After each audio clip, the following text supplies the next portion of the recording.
unaweza kuniambia kile chumba kina nini? Maana hutaki mtu aingie na hutaki vikae vitu. Una shida gani wewe mume wangu?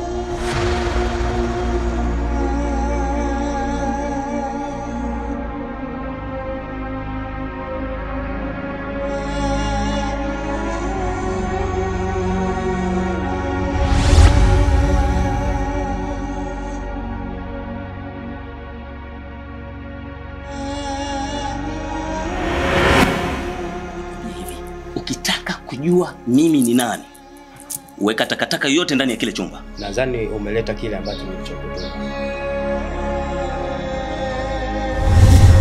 Niambia nikitoka kushemeji, sipitie sehemu yoyote mpaka nafika hapa. Ili tuanze kufanya kazi yetu, unatakiwa uende nyumbani na kukaa shemeji yako. Yaani unajua kila dakika ya saa inapozidi kutembea, ninajiona ni mwenye mafanikio. Hizo sifa nitavimba kichwa. Ana pia mnaendana. Ni dada sasa.